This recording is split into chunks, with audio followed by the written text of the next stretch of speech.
ನಂಜನಗೂಡಿನ ದೇವಿರಮ್ಮಹಳ್ಳಿ ವೃತ್ತದ ಬಳಿ ಬಿಜೆಪಿಯ ಯುವ ಮೋರ್ಚಾದಿಂದ ಹಮ್ಮಿಕೊಂಡಿದ್ದ ತಿರಂಗ ಯಾತ್ರೆಗೆ ಮಾಜಿ ಶಾಸಕ ಬಿ ಹರ್ಷವರ್ಧನ್ ಚಾಲನೆ ನೀಡಿದರು. ಬಳಿಕ ಮಾತನಾಡಿದ ಅವರು, ಇತ್ತೀಚೆಗೆ ಕಾಂಗ್ರೆಸ್ ಸಂಸದ ಡಿ.ಕೆ. ಸುರೇಶ್ ಸಾಕಷ್ಟು ದೇಶ ವಿರೋಧಿ ಹೇಳಿಕೆ ನೀಡಿದ್ದಾರೆ. ಜೊತೆಗೆ ವಿಧಾನಸೌಧದಲ್ಲಿ ಪಾಕಿಸ್ತಾನ ಪರ ಘೋಷಣೆ ಕೂಗಲಾಗಿದೆ. ಆದ್ರೂ ಸಿಎಂ ಸಿದ್ದರಾಮಯ್ಯ ಯಾವುದೇ ಕ್ರಮ ಕೈಗೊಂಡಿಲ್ಲ ಅಂತ ಕಿಡಿಕಾರಿದರು. ಈ ಸಂದರ್ಭದಲ್ಲಿ ಬಿಜೆಪಿ ಜಿಲ್ಲಾಧ್ಯಕ್ಷ ಮಹದೇವಸ್ವಾಮಿ, ಯುವ ಮೋರ್ಚಾದ ಅಧ್ಯಕ್ಷ ಸಾಮ್ರಾಟ್, ನಗರಾಧ್ಯಕ್ಷ ಸಿದ್ದರಾಜು ಸೇರಿದಂತೆ ಹಲವರು ಹಾಜರಿದ್ದರು. ಭಾರತ್ ಮಾತಾ ಕಿ ತಿರಂಗ ಯಾತ್ರೆಯ ವಿಶೇಷ ಜಾಥಾಕ್ಕೆ ಚಾಲನೆ ನೀಡಲು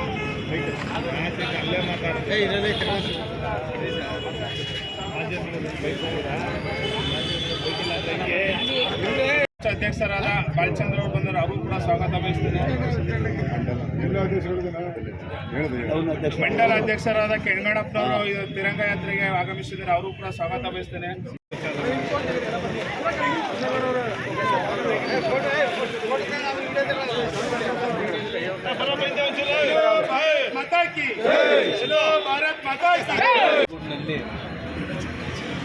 ಬಿಜೆಪಿ ಪಕ್ಷದ ವತಿಯಿಂದ ಮತ್ತು ಬಿಜೆಪಿ ಪಕ್ಷದ ಯುವ ಮೋರ್ಚಾ ವತಿಯಿಂದ ಒಂದು ತಿರಂಗ ಯಾತ್ರೆಯನ್ನು ನಾವು ಹಮ್ಮಿಕೊಂಡಿದ್ದೀವಿ. ಉದ್ದೇಶ ಇರ್ತಕ್ಕಂಥದ್ದು, ಇವತ್ತು ಕಾಂಗ್ರೆಸ್ ಪಕ್ಷ ದೇಶದ ವಿಭಜನೆ ಬಗ್ಗೆ ಮಾತಾಡ್ತಾ ಇದ್ದಾರೆ.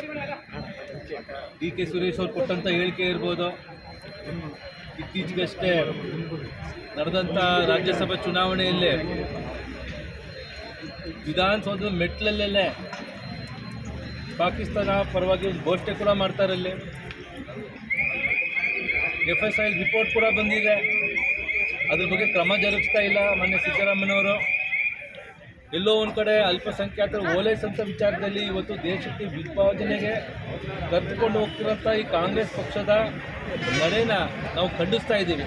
ವಿಶೇಷವಾಗಿ ಯುವಕರು ದೇಶದ ಮುಂದೆ, ದೇಶದ ಪ್ರಗತಿಗೋಸ್ಕರ, ಅಭಿವೃದ್ಧಿಗೋಸ್ಕರ ಕೈ ಜೋಡಿಸೋಂಥ ಯುವಕರು ಸನ್ಮಾನ್ಯ ಪ್ರಧಾನಮಂತ್ರಿಗಳಾದಂಥ ನರೇಂದ್ರ ಮೋದಿ ಅವರ 10 ವರ್ಷ ಕಾಲದ ಅವಧಿಯಲ್ಲಿ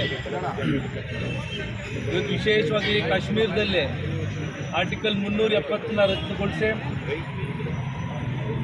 ಏಕ್ ದೇಶ್, ಏಕ್ ಕಾನೂನು, ಏಕ್ ಪ್ರಧಾನ್, ಏಕ್ ವಿಧಾನ ಅಂತ ಘೋಷಣೆಯನ್ನು ತೊಗೊಂಬಂದಿದ್ದಾರೆ. ಅಲ್ಲಿ ಸುದೀರ್ಘವಾದಂಥ ಮಾಡಬೇಕು.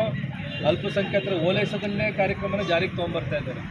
ಇದಾಗಬಾರ್ದು ಅಂತೇಳಿ ಯುವಕರಲ್ಲಿ ಜಾಗೃತಿ ಮೂಡಿಸಿ ಅಂತ ಹೇಳಿ ಈ ಒಂದು ಬಿಜೆಪಿ ಯುವ ಮೋರ್ಚಾ ವತಿಯಿಂದ ಇವತ್ತೊಂದು ತಿರಂಗ ಯಾತ್ರೆನ ಹಮ್ಮಿಕೊಂಡಿದ್ದೀವಿ. ನಾವು ವಿಶೇಷವಾಗಿ ನಮ್ಮ ಗ್ರಾಮಾಂತರದ ಜಿಲ್ಲಾಧ್ಯಕ್ಷರಾಗಿರುವಂಥ ಮಹದೇವಸ್ವಾಮಿಯವರ ಅಧ್ಯಕ್ಷತೆಯಲ್ಲಿ ಕಾರ್ಯಕ್ರಮನ ಹಮ್ಮಿಕೊಂಡಿದ್ದೇವೆ. ಯುವ ಮೋರ್ಚಾದ ಜಿಲ್ಲಾಧ್ಯಕ್ಷರಾಗಿರುವಂಥ ನಮ್ಮ ಸಾಮ್ರಾಟ್ ಸುಂದರೇಶ್ ಅವರು ಕೂಡ ಬಂದಿದ್ದಾರೆ. ಇಲ್ಲೇ ಮಂಡಲ ಅಧ್ಯಕ್ಷರು, ಬಿಜೆಪಿ ಪಕ್ಷದ ಎಲ್ಲ ಕಾರ್ಯಕರ್ತರು ಎಲ್ಲರೂ ಕೂಡ ಸೇರಿಸಿ ಇವತ್ತೇನು ಇತ್ತೀಚೆಗೆ ಆಗ್ತಿರೋಂಥ ಬೆಳವಣಿಗೆಗಳೆಲ್ಲ ನೋಡಿದ್ರೆ ಎಲ್ಲರೂ ಕೂಡ ಕಾಂಗ್ರೆಸ್ ಪಕ್ಷದ ನಡೆ ಮತ್ತು ಮುಂದೆ ಅವರು ತೊಗೊಳ್ತಿರೋಂಥ ತೀರ್ಮಾನಗಳು ದೇಶಕ್ಕೆ ಒಂದು ಆಪತ್ತು ತರುವಂಥ ವಿಚಾರ ಆಗ್ತಾಯಿದೆ. ಅದನ್ನು ಖಂಡಿಸಬೇಕು ಅಂತೇಳಿ ಈ ಒಂದು ಯುವ ಮೋರ್ಚಾ ವತಿಯಿಂದ ನಾವು ತಿರಂಗ ಯಾತ್ರೆನ ಹಮ್ಮಿಕೊಂಡಿದ್ದೀವಿ. ಬೆಳಗ್ಗೆಯಿಂದ ನಾವೆಲ್ಲ ಒಂದು ಬೇರೆ ಬೇರೆ ಕಾರ್ಯಕ್ರಮ ಎಲ್ಲ ಅಂದ್ಕೊಂಡು ಮುಂದೆ ಬರ್ತಕ್ಕಂಥ ಲೋಕಸಭಾ ಚುನಾವಣೆಯಲ್ಲಿ ಹೆಚ್ಚಿನ ಯುವಕರು, ವಿಶೇಷವಾಗಿ ಒಂದು 50% ಯುವಕರು ಇವತ್ತೆಲ್ಲ ಜಾಗೃತಿ